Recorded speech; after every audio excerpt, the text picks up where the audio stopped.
Reprend Bezrat Hashem. Alors, on va reprendre la deuxième partie du chapitre 7, où le Ramak, il a trouvé un texte du Zohar. Évidemment, quand le Ramak, il a un texte du Zohar, pour lui, ça va tout changer. C'est le Zohar qui va donner la doctrine, d'après le Ramak, sur la compréhension de tous les alphabets qu'on a vus. Donc, effectivement, c'est pour ça qu'il fallait passer d'abord par la technique. C'est-à-dire, vous vous rappelez, dans les cours précédents, on a vu la technique, les roues, les alphabets, la différence qu'il y a entre les permutations et les transformations, entre les thérophimes et les tmurot.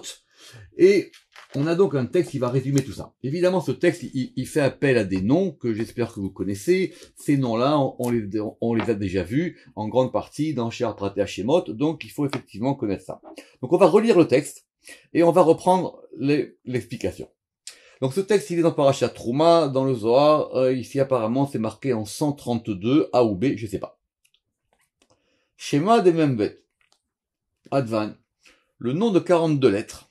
Razad il est Havahan, son mystère, il est les patriarches des Ka Mitateran Be'alma Ila, qui vont se couronner dans le monde supérieur. Ve'alma Ila Bema Delela, et le monde supérieur dans le monde qui est au-dessus de lui. Ve'alda Salik Ve'lanachit, et c'est pour ça que ce nom-là, il monte et il descend pas. Itatar Go Machashava Ila, et il est couronné dans la pensée supérieure, Zakachulake Mande Yadabe Vizdaerbe, heureux est la part de celui qui le connaît et de celui qui fait attention. Donc le Rav Marciano, il a fait un cours sur le Shem Membet, je sais pas si vous en souvenez, dimanche. C'est un nom très important. Mais la particularité de ce nom, c'est que c'est un nom uniquement, j'allais dire, ascensionnel. Donc si vous en rappelez, comment on fait ce nom? On prend les 42 premières lettres de Bereshit, on a vu ça dans les Tikkunim, par une succession d'alphabets qui sont tous des alphabets montants, on va changer ces 42 lettres pour arriver aux 42 lettres du Hanabekoar. Et donc ce nom-là, il permet de faire monter. Et on le retrouve dans la prière, on le retrouve entre les parties de la prière, on le retrouve dans le Kaddish sous une autre manière, on le retrouve malheureusement au cimetière quand on enterre quelqu'un par le Nabekoar, on va faire monter l'âme au moment où on met le corps dans la terre. On le retrouve aussi le soir, quand on fait la Kriyat Shema chez la Mita, pour que l'âme elle monte pendant la nuit. Bref, c'est un nom d'ascension, et donc pour cela, il monte, et on va expliquer à peu près sa structure. Maintenant, le schéma des Ain Bet. Maintenant, le nom de 72 lettres. Advan. David de Kamitatra Be'avan, c'est lorsque le roi David, il va se couronner dans les patriarches, Verazadile, et son mystère à lui, Salik Venachit, c'est un nom qui monte et qui descend. Donc, c'est pas la même fonction. Par exemple, que Gavnada, le nom Matspatz, Shema de Tissa Mechalin Darachame, qui correspond au nom des 13 attributs de miséricorde. Donc j'explique. Matspatz, c'est quoi? C'est le Shem Yud Kevavke qui est transformé par l'alphabet Adbash. Les 13 attributs de miséricorde, vous vous rappelez, c'est ce que Moshe, il a donné pour pouvoir essayer d'arranger la faute du Vaudor, Hashem El Rahum, et il y a une manière aussi de transformer ces 13 attributs de miséricorde par l'alphabet Adbash.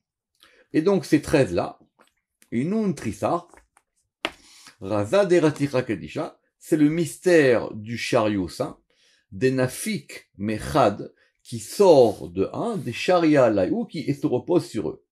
Ou Berin, car, et à cause de cela, Salik Venachit, il monte et il descend. Vekuleu Salkin Venartin, et effectivement, ils vont tous monter et descendre, Bar Aï, sauf celui qui monte et qui ne descend pas. Pourquoi? Parce que vous vous rappelez, on va le revoir, le Shem Av, il est composé de 3 versets, Vaïssa, Vayavo, Vayet, et il y a 2 versets qu'on va lire en sens droit, et le verset de Vayavo, on le lit en sens inverse. Ve'alda, et c'est pour ça. Shema de Ain Bet, le nom de Ain Bet, Salik Venachit, il monte et il descend. Salik Misitrada, il monte d'un côté, Venachit Misitrada, et il descend d'un autre côté. Shema de Yungi Ben Mechali, Ma'achilan, et le nom des 13 attributs, donc de miséricorde, Salik Mesitrada, il descend, enfin, il monte d'un côté et il descend d'un autre côté. Ve'aou Denachit, et attention, le Zohar va nous donner maintenant un principe. Aoudenachit, lorsqu'il descend, pourquoi est-ce qu'il descend? C'est pour pouvoir attirer un bienfait vers le bas. Donc, quand on descend, on va expliquer ça évidemment tout à l'heure, quand on descend, en fin de compte, on va descendre, pour quoi faire? On descend pour donner, on descend pour donner. C'est pour donner un bien à quelque chose ou quelqu'un ou un degré qui est plus bas que vous. Et c'est pour cela que par exemple l'alphabet Adbash. L'alphabet Adbash, vous avez vu, les premières lettres, elles montent, Aleph, Bet, Gimel, Dalet, E, Vav, Zain, Chet, Tet, Yud, et Kaf, et les deuxièmes lettres de Adbash, elles sont en sens inverse, puisque c'est le Tav, le Shin, le Resh, le Kouf, le Tzadé, le P, le Aïn, le Samer, le Nun, le Mem et le Lamed. Advan, Kadmaïn, Salkin. Donc les premières lettres, Aleph, etc., elles montent. Et elles montent comment? Elles montent en ordre numérique, puisque le Aleph c'est 1, le Bet c'est 2, etc. Ve'advan Haranin, alors que les dernières lettres, elles descendent. On compte, évidemment, parce que le Shin, c'est 300, et le Resh, c'est 200. Begin, les Amshacha, Tivo, les Tata, pour pouvoir attirer un bienfait du haut vers le bas, comme on vient de dire. Shema des Membet. Et alors que le nom de 42 lettres, Iou Matara Leritchaila, lui, il va se couronner dans le chao supérieur. Autrement dit, il monte très haut. Il peut monter jusqu'à, ici, la couronne du chao supérieur. Alors que le schéma d'Ainbet, alors que le nom de 72 lettres, Iou Matara, lui, il va couronner le chariot inférieur. Heureuse est la part de celui qui s'efforce de connaître son créateur. Très intéressant cette phrase, j'ai dit dans le cours de la dernière fois. Ça veut dire que, d'après le Zohar et d'après beaucoup d'enseignements de la Kabbale, la meilleure manière de connaître le créateur, ça passe par l'étude des noms divins.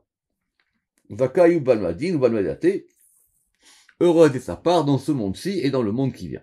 Ok. On avait déjà expliqué dans le cours précédent la première partie du texte sur le Shem Membet. Alors maintenant, on va expliquer la deuxième partie sur le Shem Ainbet. On reprend le texte et on l'explique mot à mot comme le Ramak le fait. Omnam, toutefois. Le Shem Ben Ainbet, le nom de 72 lettres. David Deka Mitatar Be'avan, c'est lorsque David, il va se couronner dans les patriarches. Pourquoi? Simplement. Le nom de Ainbet, il est fait de 3 psukim, qui sont Vaïssa, Vayabu, Vayet. Et ces 3 psukim, vous en rappelez, ils correspondent à Gedula, Givura, Tiferet. D'accord? Vous rappelez Abraham, Israël et Yaakov.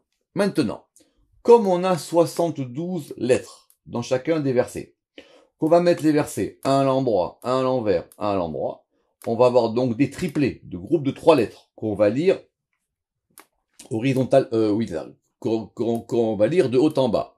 Donc on va avoir 72 fois 3, c'est-à-dire 216. En gros, le Shem Ainbet, c'est 72 noms de 3 lettres. Donc ça fait en tout 216 lettres. Donc, 72, c'est quoi? C'est Ainbet. Et 216, c'est quoi 216? 216, c'est Resh Yudvav. Resh Yudvav, c'est la même gematria que Gvura. D'accord? Donc c'est un nom qui est à la fois Av, parce que Av c'est 72, 72 c'est Chesed, et c'est un nom qui est à la fois Gvura. Maintenant quand on met ces lettres ensemble, Ain, Bet, Resh Yudvav, on va avoir le mot Vayavor, mais avec sans le Vav, ou Vayaver. D'accord? Donc, quand on va replacer ces lettres, ça va donner la notion de Hibour. C'est quoi le Hibour? Le Hibour, c'est la gestation. C'est le processus par lequel une âme ou un enfant se crée.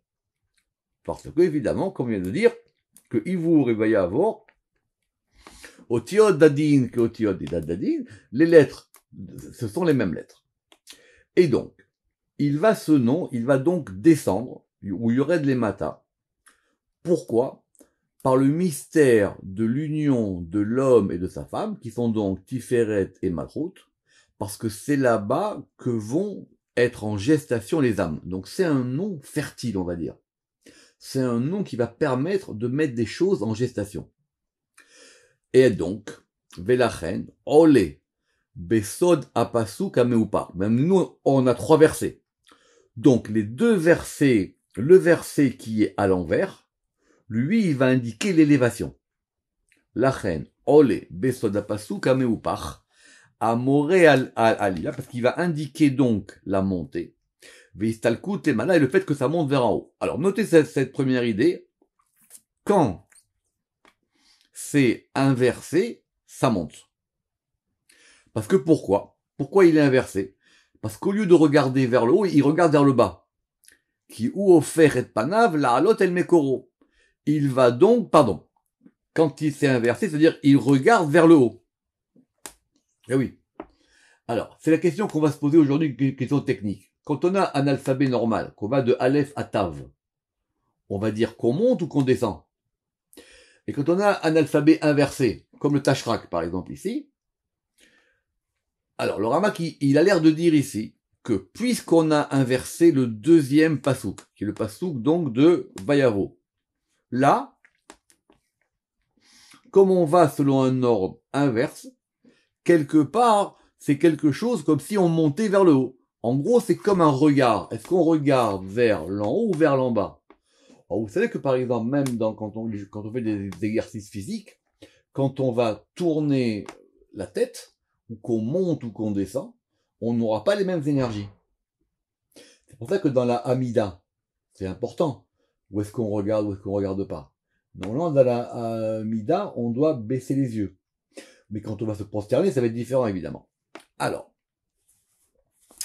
le Rama qui dit maintenant, si j'ai bien compris, le fait de monter, de s'élever par les alphabets, moi, comment est-ce que l'ascension, elle se fait par le côté gauche qui est la Gvura? C'est-à-dire le verset Vayavo, la question que je viens de poser. Le deuxième passou qu'on a mis à l'envers. Quand on le met à l'envers, normalement, c'est de la Gvura. Et quand on le met à l'endroit, c'est du Chesed. En gros, le Chesed, c'est quoi? Le Chesed, c'est d'aller vers le bas. Et la Gvura, c'est d'aller vers le haut. Pourquoi? Qui en alia, notez bien ça. Parce qu'il n'y a de montée ou d'ascension derrière Malot Sulam, par les échelles, par les barreaux de l'échelle, ou les degrés de l'échelle, si ce n'est que du côté de la gauche. En fin de compte, c'est facile. Quand vous montez sur une échelle, vous devez appuyer sur chacun des barreaux pour arriver au barreau d'après. D'accord? C'est comme un tremplin. Si vous voulez aller haut, il va falloir donner une impulsion forte. Donc c'est la Gvura qui fait monter. Dans la vie, on monte par la Gvura. Et le Chesed, c'est quand on va descendre pour aller à des degrés plus bas. Alors que la Yerida, le fait de descendre, se fait du côté droit. Et le Rama qui dit, va Yerida Bayamin, ou Mefursam ou, et il dit que c'est quelque chose de connu. Comment c'est connu? Ben, je sais pas. Et pour lui, il dit, c'est une chose complètement claire. Velachen. Et donc, c'est pourquoi qu'on a un principe qui est marqué dans la Gemara, dans Sanhedrin, les Olam, Teasmol Docha, Beyamin Karevet. Donc c'est un principe qu'en général on applique à la morale, etc., qu'on dit que dans la vie il faut rapprocher du côté droit et il faut repousser du côté gauche. En gros, ça veut dire qu'il faut donner aux gens à la fois une ouverture et en même temps leur marquer des limites. D'accord? C'est un principe connu dans la Gemara, il est ramené tout le temps. Mais ici on va le lire évidemment d'après le sens du Rama kabbalistique.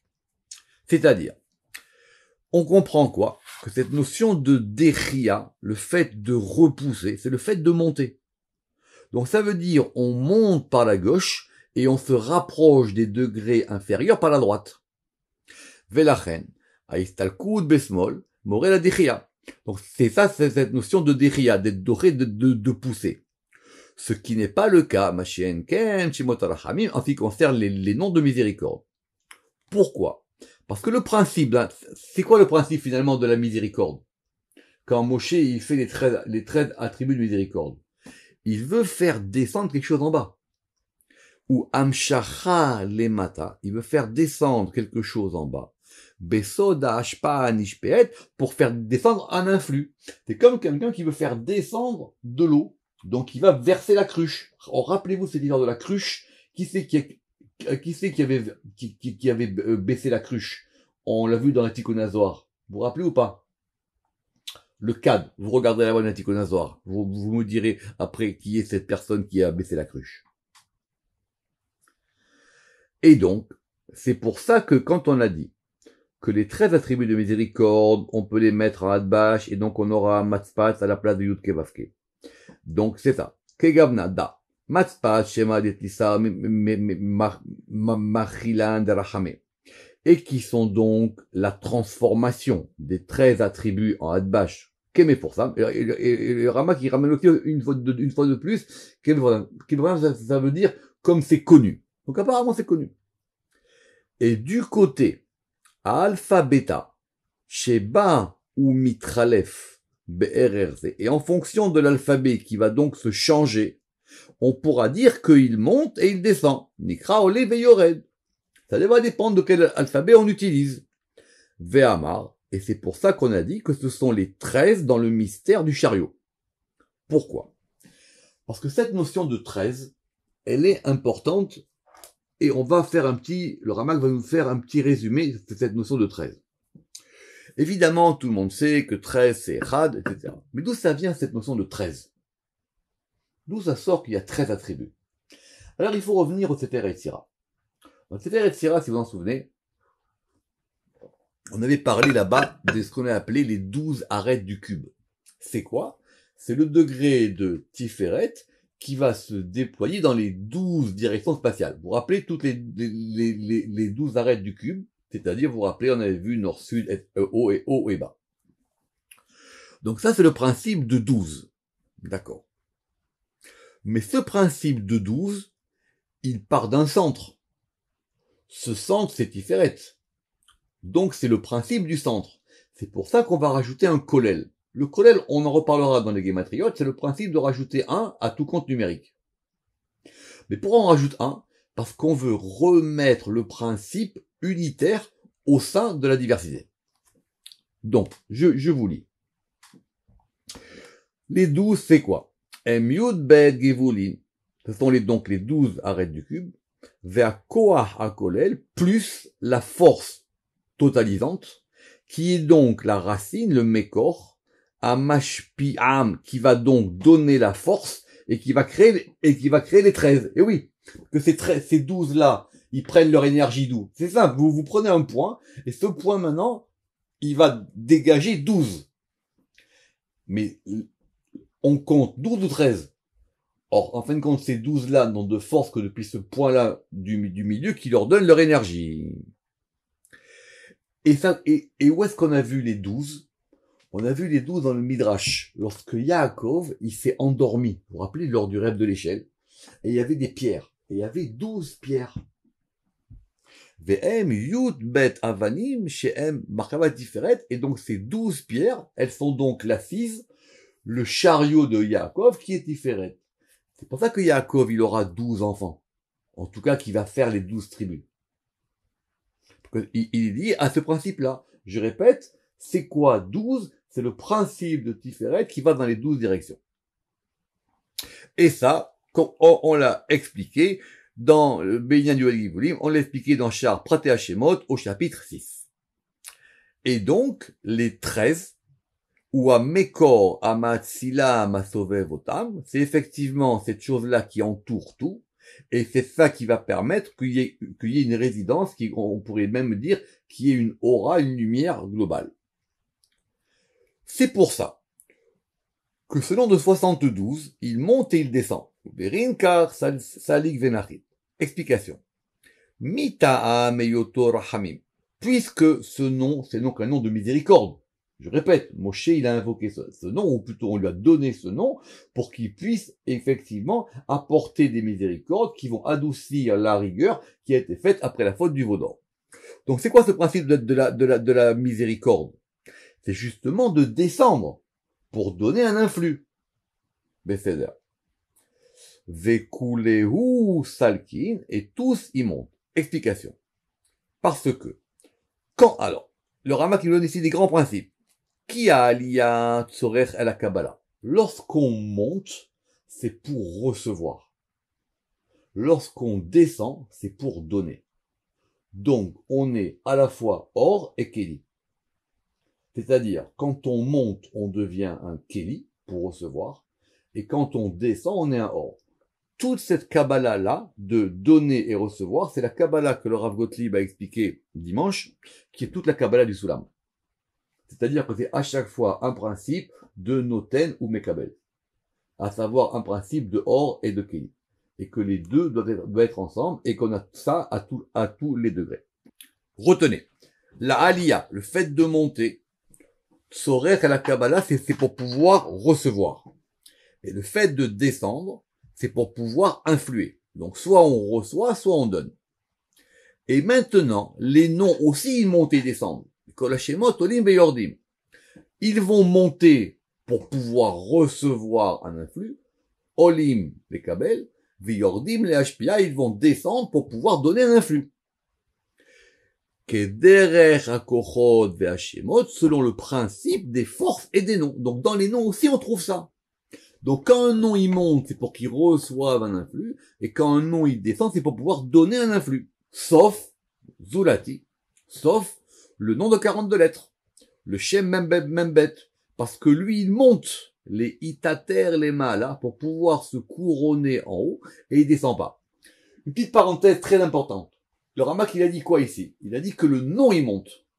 Et alors, la personne qui va méditer, ou qui va agir avec ce nom, il va monter en même temps que le nom.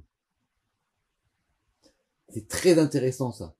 Il dit ici que le nom, il monte. Et alors, le nom, il monte. Alors, il laisse le monter. Non, le nom, il va passer par la personne aussi qui va l'utiliser. Autrement dit, le nom, ça va être l'ascenseur. Le nom, c'est un vecteur. Et ça, Béhémet, quand on parlera des kavanotes un jour, si Dieu veut, c'est important. C'est quoi les kavanotes? Le Rama qui va expliquer ça à la fin du Pardes. Mais j'ouvre une parenthèse. On prie pas vers des noms. C'est ridicule. Les noms vont nous servir de vecteurs. Et ils nous servent de vecteurs pour faire quelque chose. Mais si Chad Shalom, on tombe dans l'erreur grave de dire que nous on prie vers des noms particuliers, alors on n'a rien compris. Notez ça et essayez de me le rappeler, il faudra qu'on y revienne. Donc, je reprends. Le nom de Membet, il monte pour pouvoir se couronner en haut et il ne descend pas. Pourquoi? Parce qu'il va indiquer qu'il a une grande force, ce nom. Et évidemment, c'est la Gvura. Quand on monte, c'est la Gvura. Les Harot, Otem Gvurato, Vekocho. Et parce qu'il va, c'est un nom qui permet lui-même, chez Mitached Beshorcho, il va donc s'unifier à sa racine. Or, c'est quoi la racine du Shem Membet? C'est la racine, vous vous rappelez, des 42 premières forces, les lettres de l'alpha, les lettres de Maaseh Bereshit. Velachen, Yizdak Alav Yehudi. Et donc, on peut comprendre que c'est un nom de rigueur. Imeyot Yanikar Aliyato. Bien que, c'est une rigueur qui est là pourquoi? C'est une rigueur qui est là pour pouvoir se louer, se louanger, et de pouvoir monter la italot inkolve, et donc effectivement pour pouvoir monter, se couronner, et ne pas descendre pour influer. Donc il faut pas se tromper de mouvement.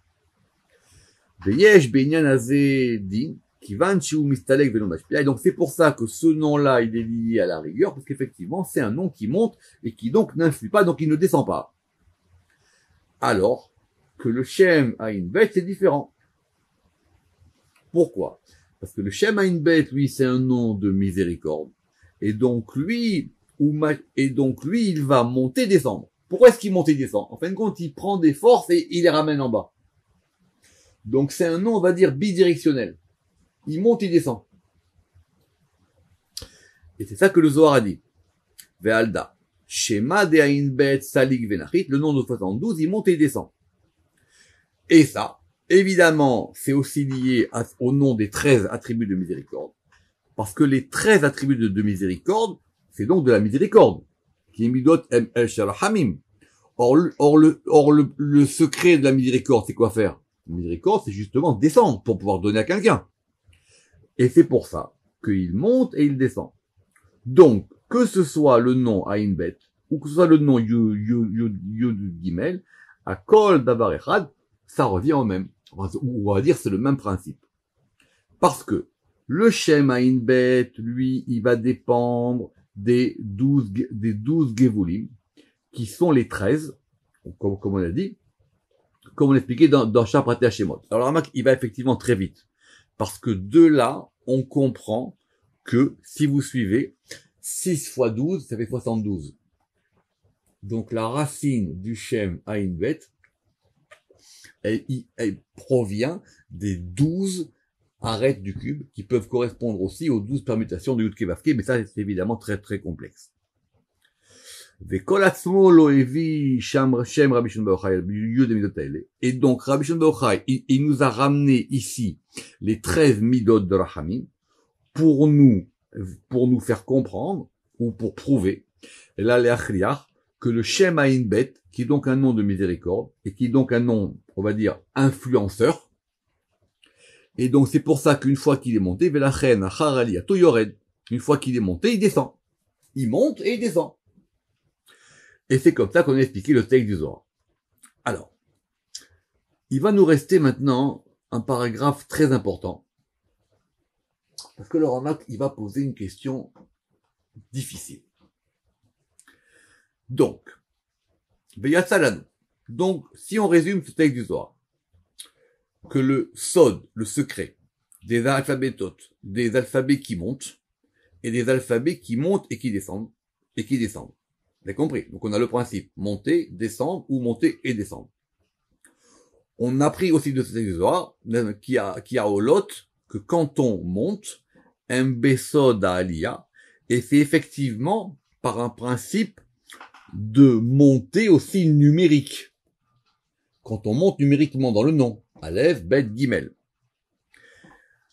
Alors, le Ramak dit, ça pose une question compliquée. Pourquoi? Donc, qu'est-ce qu'on dit là? On dit qu'un alphabet qui monte numériquement, c'est donc un alphabet ascendant. Or, s'il est ascendant, il est lié à la Gvura. Il faut que vous suiviez, vous pouvez réécouter le cours autant de fois que vous voulez après. Or, un alphabet qui descend, Tashrak par exemple, lui, c'est un alphabet qui est lié au Chesed, parce qu'il va descendre en bas.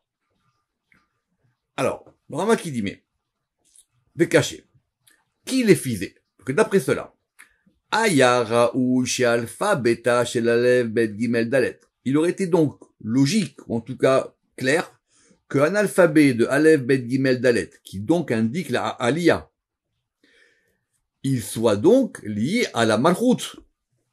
Pourquoi? Parce que c'est du Or-Rover. Si c'est un alphabet qui va de bas en haut, c'est quoi la lumière qui va de bas en haut? Ceux qui ont fait, vous rappelez, la porte de haut en bas et de bas en haut. Ça s'appelle de la lumière qui monte. Or, qu'est-ce qui monte du bas vers le haut? C'est la Malchut. Et pourquoi la Malchut, elle monte? Elle monte pour recevoir. Donc, il aurait été donc logique que les alphabets qui montent, qui sont liés à la Gvura, soient liés à la Malchut. Et un alphabet inverse, et par exemple, l'alphabet de Tashrak, qui lui est donc un alphabet qui va descendre. Et s'il descend, c'est du chesed. Et si c'est du chesed, c'est parce qu'il veut donner. Donc lui, ça serait logique qu'il soit lié à Tiferet. Et il correspond au Or Yachar. Et il correspond à une lumière donc descendante. C'est-à-dire le principe d'influer et de donner des miséricordes. Or, on a vu que Rabbi Shimon Bar Yochai dans Shir HaShirim, il a pas dit ça. Ou on l'a vu dans le chapitre précédent. Parce que là-bas, il y a marqué que l'alphabet Tashrak, donc Tashrak, l'alphabet qui descend, il est dans Malchut, Ve Aleph Bet Gimel Dalet, l'alphabet qui monte, et dans Tiferet. Donc c'est l'inverse. Alors comment est-ce qu'on peut résoudre ça? Alors évidemment, les grandes questions de comment est-ce qu'on résout les contradictions du Zohar, c'est un sujet en soi. Mais le Ramak, dès qu'il en décèle, il essaie quand même de trouver une solution. D'où on était parti pour comprendre ce principe-là dans le chapitre précédent. On était parti d'un verset. Vous vous rappelez le verset dans Tehilim, Achor va kedem tsartani. On va pas revenir sur ce verset. Ça veut dire que par derrière et par devant, tsartani, d'après le pshat, c'est-à-dire tu m'as éprouvé, et d'après le sod, milachon yetzira, tu m'as donc formé. Donc tu m'as formé avec l'alphabet de derrière, c'est-à-dire les alphabets inversés, et l'alphabet de devant, et les alphabets droits. C'est-à-dire, alors pour expliquer ça, ce principe de Achor Vakedem Saratani, le Ramak qui va nous ramener un grand sujet de Kabbale. qu'il a déjà évoqué clairement, on va dire, dans le Pardes. Adam et Ève, ils ont été créés comment? Au départ, il n'y avait pas ni Adam ni Ève. Au départ, il y avait Adam qui avait un côté masculin et un côté féminin. Et ils étaient dos à dos. Ce côté de dos à dos, c'est ce qu'on va appeler un principe de Achor. Ils sont donc dos, le Achor. Après, Dieu les a séparés, ce qu'on appelle en hébreu la Nessira. Littéralement, c'est presque le fait de scier. Et cette Nessira, elle a fait qu'on a créé deux individus distincts, qui eux, d'après le Rama, qui vont être maintenant d'un degré plus bas, parce que eux, ça va être Tiferet et Malchut, et maintenant, ils sont face à face. Donc, on est passé du dos à dos au face à face. Dans le Zohar, et chez l'Aridal surtout, on va appeler ça Zivug de Achor et Zivug de Panim, c'est-à-dire une union dos à dos et une union face à face. Si vous posez la question à la plupart des gens, ils vont vous dire que effectivement, il vaut mieux être face à face que dos à dos. Si vous demandez à la plupart des gens, est-ce qu'il vaut mieux être face à face que dos à dos, ils vont vous répondre qu'il vaut mieux être face à face. Quand on est face à face, et surtout dans un couple, on se regarde. On peut même se prendre dans les bras l'un de l'autre. Mais quand on est dos à dos, c'est différent. Or, c'est faux. Pourquoi c'est faux? Parce que quand on est dos à dos, on n'a que des faces. Ça s'appelle koulopanim. Ça veut dire qu'on se fait tellement confiance que maintenant, le regard est à 360 degrés. J'ai pas besoin de regarder l'autre. On est vraiment dos à dos. On est vraiment collés ensemble. Alors que quand on est face à face, eh ben, du coup, on a deux côtés de dos. Donc, on est vulnérable des deux côtés. Quand on est dos à dos, on est invulnérable. Quand on est face à face, oui, on se voit. Alors, ça correspond à 2 degrés de zivugim. Ça correspond à 2 degrés d'union. Une qu'on va appeler, je répète, panim, et une qu'on va appeler achor, qui correspond donc au terme du verset. Et le Rama, il a besoin ici de cette notion pour nous expliquer cette différence qu'on a vue entre soit l'alphabet qui monte, il est Tiferet ou Malchut, et vice versa pour celui qui descend.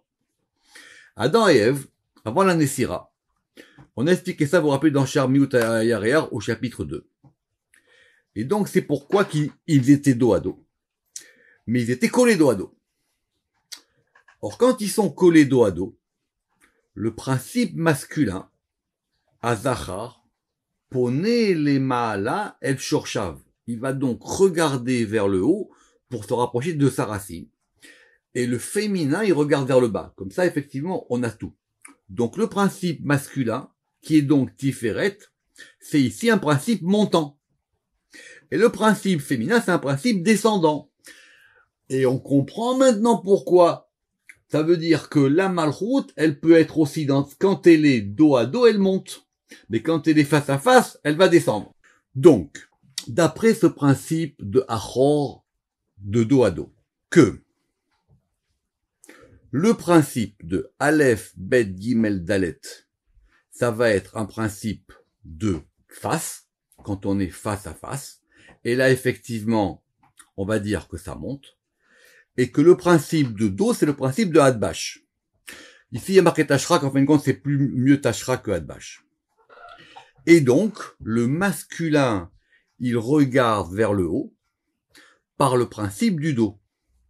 Et le féminin, il regarde vers le bas, et le Zachar, il va regarder vers le haut, autrement dit, ça va s'inverser. Ça, c'était avant la Nessira.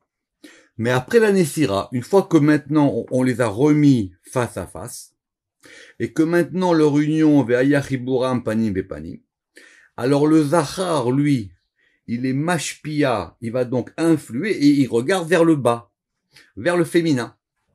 Autrement dit, ça s'inverse. Soit le masculin, le tiferet, c'est un principe qui va descendre pour être mashpia, mais en fin de compte, il est mashpia en bas quand l'union n'est pas parfaite. Mais quand l'union elle est parfaite, alors lui, il monte. Donc du coup, il va aller de bas en haut.